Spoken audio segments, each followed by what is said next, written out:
Imagine trusting someone your entire life, only to have them betray you in the most unimaginable way. She married my best friend's dad and turned against me. What happened next will shock you. Stick with me while I share my story, and if it touches you, don't forget to support our channel by hitting that subscribe button, dropping a like, and sharing it with the people you care about. I met Madison when we were 12. She quickly became the sister I never had, and her dad, Robert, always treated me like family. Robert was kind, charming, and protective, and I loved spending weekends at their house. He had been widowed for a few years, and Madison and I often joked about how he would never find anyone as good as her mom. Those weekends were filled with laughter, homemade cookies, and long talks in the living room. I trusted this family completely. After college, I moved back to our hometown and reconnected with Madison. She had grown into a beautiful, confident woman, and I was proud of the life she was building. Robert was still the same warm presence, always checking in on me, making sure I had what I needed. I never imagined anything would change. Then Vanessa came into the picture. She was older, elegant, and had this way of making everyone notice her. At first, I thought she was just another friend of Robert's, someone who enjoyed the family gatherings like the rest of us. But there was something about the way she spoke to him, a tone that was too familiar, too intimate. I brushed it off as my imagination. Vanessa started joining more dinners and events, and slowly, I noticed small differences. Robert seemed distracted sometimes, laughing at jokes I didn't understand, smiling at Vanessa in a way he never smiled before. It was subtle, almost unnoticeable if you weren't paying close attention. But I noticed. Madison didn't see it, or maybe she didn't want to. She was excited about Vanessa at first, thinking it was nice her dad had someone new in his life. But I could feel it in the air, the tension that grew every time Vanessa was around. Claire, I reminded myself, this is nothing, just let it pass. But deep down, I had this uneasy feeling that things were about to change, and not for the better. The warmth that once filled Robert's house felt different. Conversations became shorter, laughter forced. Vanessa had a way of positioning herself right in the center, leaving me feeling like I didn't belong. And yet, I stayed, hoping it was just my nerves, that I was overthinking things. Little did I know, this was only the beginning. What I thought was family trust and love was about to be tested in ways I could never imagine. And the person I considered my best friend would soon be caught in the middle of a storm that would change all our lives forever. At first, it was just little things. I began noticing how Robert's attention shifted whenever Vanessa was around. He laughed a little too long at her jokes, smiled at her in a way that made my chest tighten, and sometimes even asked her opinion before mine, even on things I had known about the family for years. I tried to ignore it, telling myself I was imagining things. Vanessa was clever. She charmed everyone effortlessly. She complimented Madison, helped around the house, and acted so polite that anyone else would have believed she was perfect. But there was an edge I couldn't ignore. Slowly, I started feeling pushed out. She would redirect conversations, make subtle comments that made me feel wrong, or casually point out mistakes I hadn't even noticed. The first time it hit me was at a dinner when I suggested a plan for a weekend outing. Vanessa immediately dismissed it, saying something like, "Oh, I think we should do it my way." "Claire, I know you mean well, but maybe this time, trust us?" I felt my face flush. It was small, almost polite, but I knew what it really meant. My ideas didn't matter anymore. Then there were the glances. I caught Robert and Vanessa exchanging looks that spoke without words. Sometimes I would walk into the room and they would quickly smile, like they were sharing a secret I wasn't allowed to know. Madison seemed oblivious, or maybe she chose not to notice. But I couldn't shake the feeling that I was no longer part of the family dynamic I had loved for so long. Vanessa even started creating situations where I looked like the problem. Once, she accidentally spilled coffee on the table, and I was blamed for not noticing. Another time, a small misunderstanding about a family errand turned into me looking careless and irresponsible. It was always subtle, nothing obvious enough for anyone else to call out. But over time, the constant feeling of being watched, judged, and undermined wore me down. I found myself hesitating to speak in family conversations, unsure if my words would be twisted or ignored. The warmth I had once felt in Robert's house was fading, replaced by a cold tension that Vanessa seemed to control effortlessly. Even Madison started to unconsciously side with her, agreeing with Vanessa's suggestions and rolling her eyes at my input. I began questioning myself. Was I overreacting? Was I imagining hostility where there was none? But deep down, I knew something was wrong. Vanessa was slowly isolating me, taking the space I had once felt safe in, and making me doubt my place in the family. The betrayal didn't come with a loud announcement. It came quietly, in the way I was left out, in the small manipulations, and in the secret glances I could never unsee. My trust, which had been unshakable, was beginning to crumble. And as much as I tried to ignore it, I felt the first seeds of anger and hurt growing inside me. Something had shifted, and I could already tell that life as I knew it was about to change. I never saw it coming. One evening, during a quiet family dinner, Vanessa casually dropped the news: she was dating Robert. I froze. My fork clattered against my plate as the words sank in. I felt like the ground beneath me had disappeared. Dating? My best friend's dad? And all this time, no one had told me. Madison looked uncomfortable. Her eyes darted between me and her dad, but she didn't say a word. Robert's face was calm, almost proud, like announcing a promotion. Vanessa smiled, radiant, as if she had won some private victory. I wanted to scream, to ask why, to tell them all how wrong this felt, but my voice caught in my throat. I felt torn in ways I couldn't explain. Part of me was angry at Vanessa for being so bold, for hiding the truth and then revealing it like it was perfectly normal. Another part of me was hurt by Robert. How could he not see what this would do to me, to Madison, to the family I loved? And then there was Madison. I wanted her to be upset, to fight for me, to even just acknowledge the wrong in front of us, but she stayed silent. That silence cut deeper than any argument ever could. The age difference made my stomach twist. Vanessa was younger than Robert had been when he married Madison's mom, but older than me, with a confidence that made her presence feel bigger than it should have been. The secrecy, the careful planning I had never noticed, it all made me feel like a fool. I had trusted them all, thought I was part of their inner circle, and now I realized I had been completely in the dark. I left the dinner early, pretending I had other plans, but really, I needed to be alone. My mind raced with questions I didn't want answers to. How long had this been going on? Did Madison know more than she was letting on? And why had no one thought to consider my feelings in all this? My heart ached not just for myself but for the friend I had trusted more than anyone. That night, I sat in my car, gripping the steering wheel, feeling a mix of betrayal and disbelief. I replayed Vanessa's smile, Robert's calm, and Madison's silence over and over in my head. I felt small, ignored, like an intruder in the life I had thought was mine too. I couldn't understand how quickly everything had changed. But beneath the shock and heartbreak, a small flame of anger began to grow. I didn't know how yet, but I knew this wasn't the end. Something inside me refused to be pushed aside or silenced. I had been blindsided, yes, but I wouldn't let the betrayal define me. Somehow, I would find a way to face this, and make sure my voice was heard.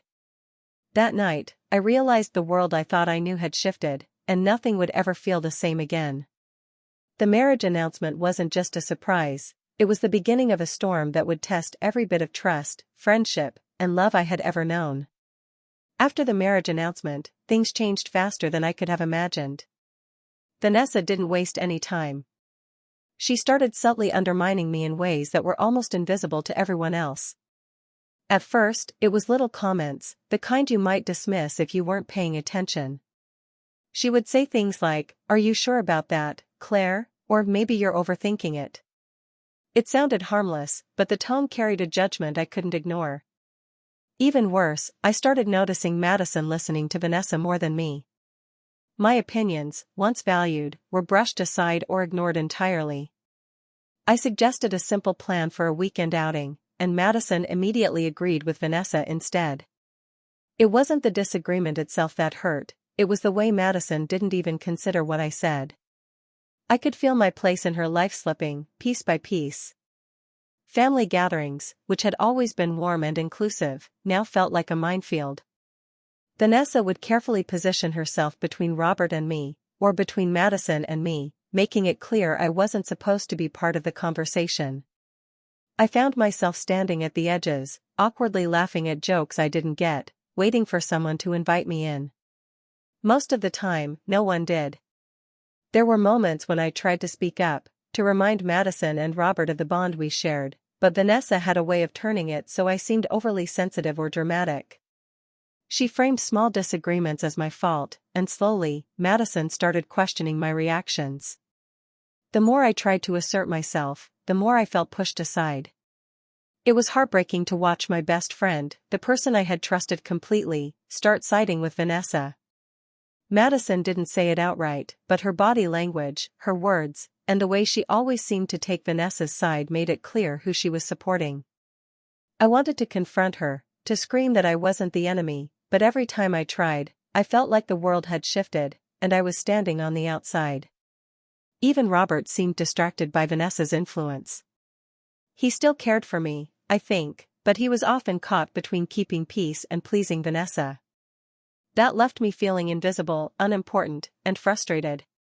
My heart ached not just for myself but for the bond one had shared with Madison, now strained by someone who seemed determined to control everything.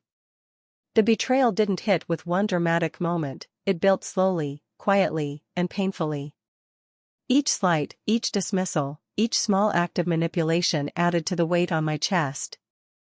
I started questioning everything, my place in the family, my friendship with Madison, even my judgment. And yet, as much as it hurt, a part of me began to notice patterns, weaknesses, and inconsistencies in Vanessa's behavior. I could see the cracks in her carefully constructed image. While the heartbreak was real, I realized I was beginning to understand her tactics, and I knew, deep down, that this was far from over. I couldn't take it anymore. The tension, the exclusion, the feeling that Vanessa had taken over everything I loved about this family, it was suffocating. One evening, I decided I had to say something. I asked Robert if we could talk privately. I wanted to explain how I felt, to let him know that I wasn't being dramatic, that my concerns were real. We met in the study, a quiet room away from Madison and Vanessa. I took a deep breath, my hands shaking slightly. "Dad. Robert, I need to be honest," I began. "I feel like I'm being pushed out, like Vanessa is trying to take my place. It's hard to watch, and I don't know how to handle it." Robert looked at me with a calm expression. He nodded slowly, but I could tell he was trying not to react too strongly. "Claire, I understand you're upset," he said. "But Vanessa hasn't done anything wrong. You're probably just overthinking this." I blinked, stunned. That was it? That was all the reassurance I got from the man I had trusted like a second father? My chest tightened. "Overthinking?" I whispered. "Robert, you don't see what she does.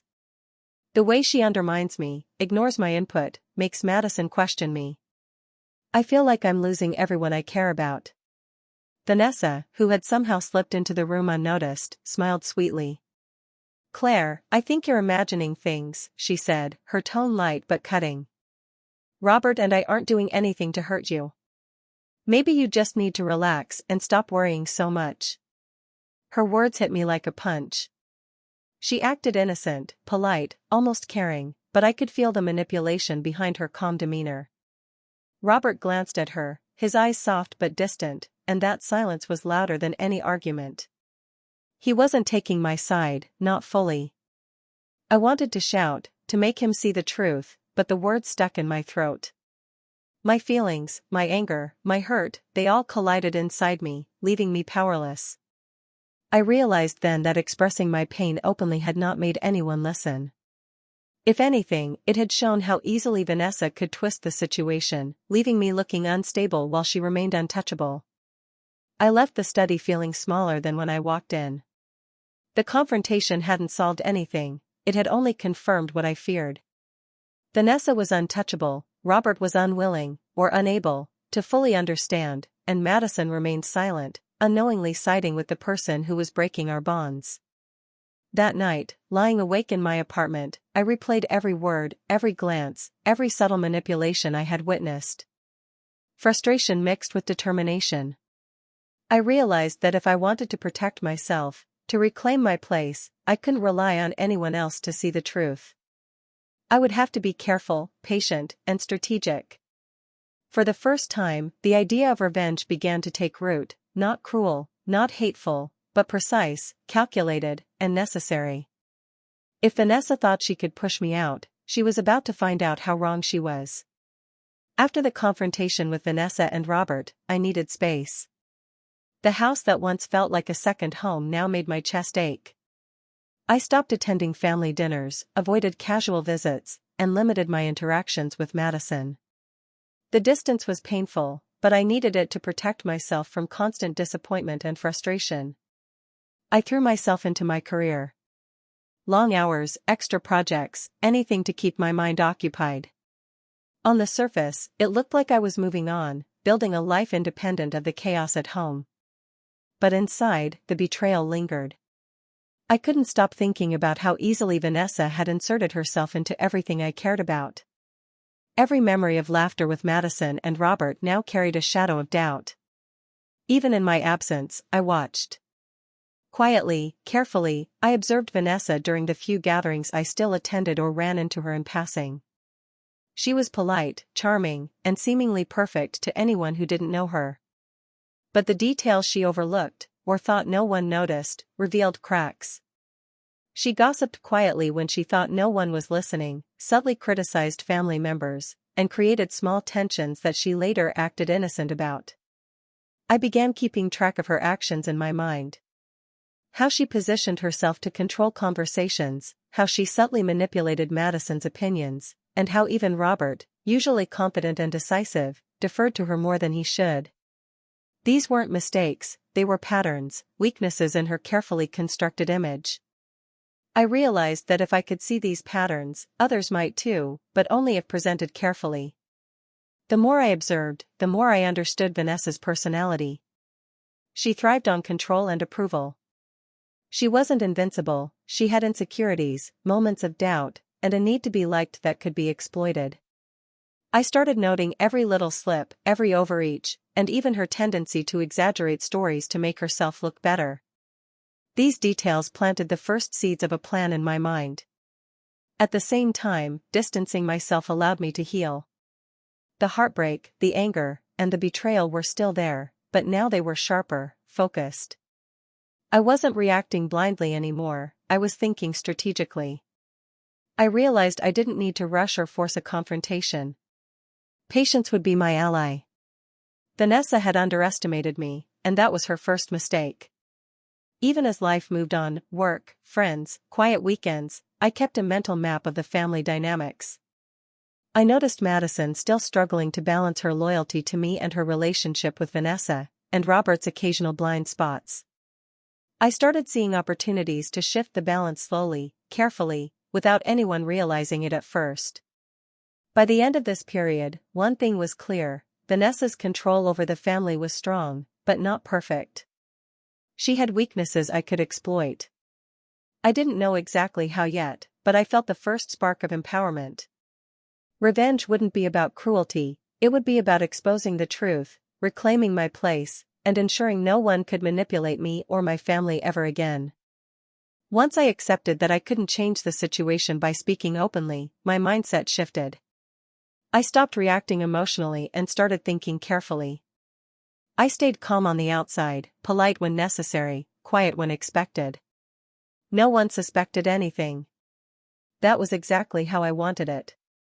I began paying attention to details I had once ignored. Not in an obvious way, but patiently. I listened more than I spoke.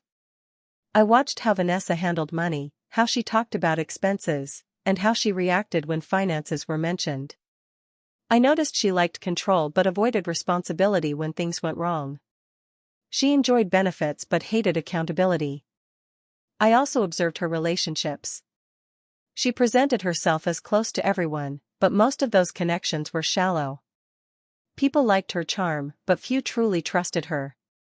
When conversations turned serious, she often redirected them or played the victim. That told me something important: her confidence was fragile. Her insecurities became clearer with time. She needed validation, especially from Robert. Any hint of disapproval unsettled her. She also struggled when attention wasn't fully on her. These moments were small, but they revealed how much effort she put into maintaining her image. The more I watched, the more I realized how carefully that image was constructed, and how easily it could crack. I never rushed. I didn't confront her again or try to warn Madison. I knew that would only push them closer together. Instead, I let time work for me.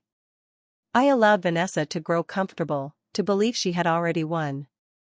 People are most careless when they think they're untouchable. I started keeping mental notes of inconsistencies. Stories that changed slightly. Promises that were forgotten. Moments where her words didn't match her actions. None of it was dramatic on its own, but together, it formed a pattern. A pattern that could no longer be ignored once seen clearly. Outwardly, my life looked calm. I focused on work, stayed busy, and kept my distance. Inside, though, everything was calculated. I wasn't planning to hurt anyone. I wasn't seeking chaos. I wanted the truth to surface naturally, in a way that couldn't be denied or dismissed. I reminded myself to stay patient. Revenge driven by anger makes mistakes. I wanted precision. I wanted clarity. I wanted Vanessa to expose herself without realizing she was doing it. All I needed was the right moment and the right pressure. As days turned into weeks, my confidence grew. I no longer felt powerless. I understood the situation better than anyone else involved, and that knowledge gave me strength. Vanessa thought she controlled the family, but she didn't see the cracks forming beneath her. For the first time since everything began, I felt steady. Quiet. Ready. Whatever came next, I knew I wouldn't be caught off guard again. The game had changed, and this time I was prepared to finish it on my own terms. I knew I couldn't force Madison to see the truth, so I started planting small seeds of doubt instead. Nothing dramatic, just subtle observations, questions, and reminders that made her stop and think.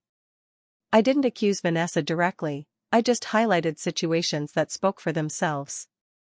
One evening, Madison mentioned that Vanessa had told her something about a family event that didn't match what Robert had said. I asked calmly, "Are you sure that's what he meant?" Sometimes things get misunderstood. My tone was casual, like I was just helping her clarify. But I saw Madison pause, her brow furrowing slightly. That hesitation was exactly what I needed. I started pointing out other small inconsistencies, Vanessa taking credit for plans she hadn't actually organized, or subtly twisting conversations to make herself look better. I never said, "She's lying," or "She's manipulating you." I let the facts speak on their own. Madison began noticing, quietly, that things didn't always add up. It wasn't just facts, though. I let situations unfold naturally. If Vanessa tried to redirect a conversation or make me seem dramatic, I stayed calm and polite, sometimes even agreeing with Vanessa in a way that highlighted her exaggerations. That way, Madison saw both sides and began questioning what she had once believed without realizing I had planned it. At first, the changes were tiny.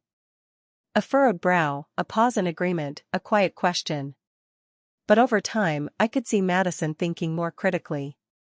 She asked me for details about events Vanessa had described differently, and I answered truthfully but carefully, letting the reality speak for itself. The tension between them began to grow, subtly, like a storm forming behind calm clouds. Vanessa, of course, started noticing the shift. She wasn't obvious about it, but the way she glared at me during dinners, or paused mid-sentence when I spoke, told me she sensed resistance. She didn't know why things weren't going her way, and that uncertainty made her act more carefully, more tense. The family dynamic was slowly changing. I could see Robert confused at times, noticing that conversations weren't flowing as smoothly as before. Madison, too, seemed conflicted, torn between loyalty to her new stepmother and the growing realization that I had been right all along. I didn't rush. I didn't push too hard. My goal wasn't to create a confrontation yet, it was to let the truth build naturally, so Madison would reach it on her own. That way, there was no question in anyone's mind who was honest and who was deceitful. By the end of several weeks, the shift was clear. Vanessa's control over the family wasn't complete. Her carefully constructed image was cracking in small but undeniable ways. Madison was questioning, Robert was noticing, and I, for the first time in months, felt the balance beginning to tilt in my favor. The turning point had arrived. Vanessa thought she was untouchable, but the cracks were showing, and I had the patience to see them grow. The next steps, I knew, would require even more care, but I was ready. The moment I had been waiting for finally arrived. I didn't rush it, I had let weeks of observation, patience, and careful planning build to this point. I knew Vanessa's insecurities and lies well enough to create a situation where they couldn't be hidden any longer.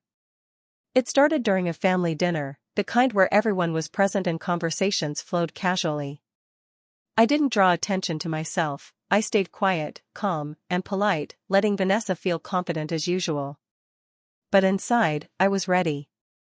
I had arranged for small truths to surface naturally, little facts she couldn't spin or hide without revealing herself. The first cracks appeared when Vanessa tried to take credit for a weekend plan she hadn't organized. I mentioned casually, actually, I confirmed the reservations yesterday, so that part was already set. Her face froze for a fraction of a second. I kept my tone light, friendly, and factual, no accusation, just undeniable truth. Madison noticed, as did Robert. Then came another moment. Vanessa began telling a story about an incident with Madison, exaggerating it to make herself look like the helpful one.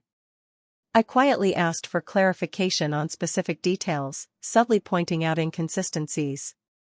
Each question forced Vanessa to stumble, and her confident smile faltered. The truth was leaking out, and she couldn't control it. Madison started watching carefully. Her eyes widened as pieces fell into place, the things I had mentioned weeks ago, the small manipulations, the subtle lies.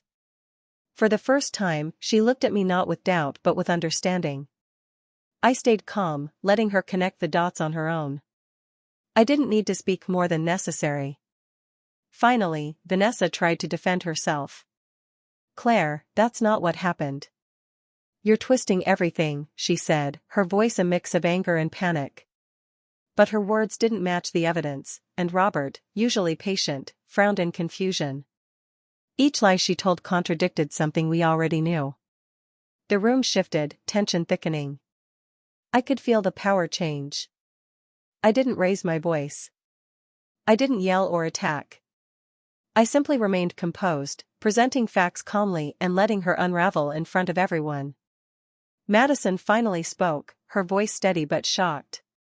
"Claire, you were right all along." The look on Vanessa's face was priceless, shock, disbelief, and the first taste of the consequences she had never expected. She had spent weeks manipulating, undermining, and controlling, only to be exposed quietly but completely. Everyone in the room could see it. Her lies, her selfishness, her deception, it was undeniable. That night, I didn't celebrate loudly. I didn't gloat. I just felt a quiet sense of relief and justice. The tension that had weighed on me for months lifted slightly. I had reclaimed my place, restored the truth, and allowed Madison and Robert to see things clearly. It wasn't revenge and anger. It was careful, patient, and precise. Vanessa had underestimated me, and her mistakes had shown her limits. The family could finally breathe again, and I knew that my calm, strategic approach had been the only way to expose the truth without causing irreversible harm. For the first time in months, I felt in control. The storm had passed, and I had survived, and learned that patience and strategy could achieve what anger never could.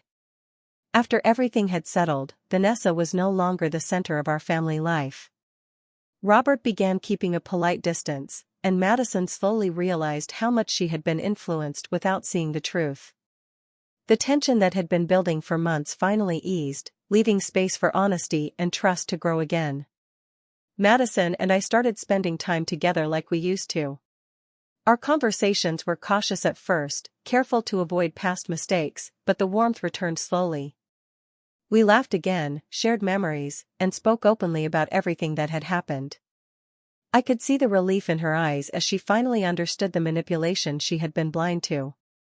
Our bond, which had been tested, grew stronger because we had survived the storm together. I took time to reflect on everything that had happened. The betrayal had been painful, more painful than I could have imagined, but it had also taught me lessons I wouldn't trade.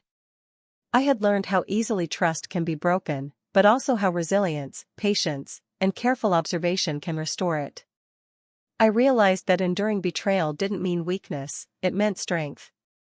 Looking back, I could see the moments when I had almost given in to despair or anger, and I felt proud that I had stayed calm and strategic. I didn't act rashly. I didn't let emotions control my decisions. Instead, I turned my pain into a plan, letting truth and timing do the work. That patience was my real victory. I also realized something about family.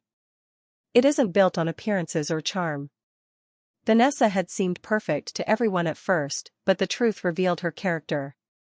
True family is built on honesty, loyalty, and mutual respect. Those are the things that survive betrayal and hardship. Madison and I had learned that lesson firsthand. Even now, I carry a quiet awareness of how fragile trust can be, but also how strong it can grow when it is protected and nurtured. I feel a sense of dignity and pride in how I handled the situation. I wasn't just a bystander, I reclaimed my place in the family, not through anger or confrontation, but through clarity, patience, and truth. Life didn't return to the way it was before Vanessa arrived, and that's okay. The family is healthier now, with boundaries and understanding that were missing before. Madison and I are closer, and Robert is more aware of how easily influence can tip the balance. The lessons we learned together make the bond stronger than it ever was. In the end, I realized that surviving betrayal isn't about revenge alone.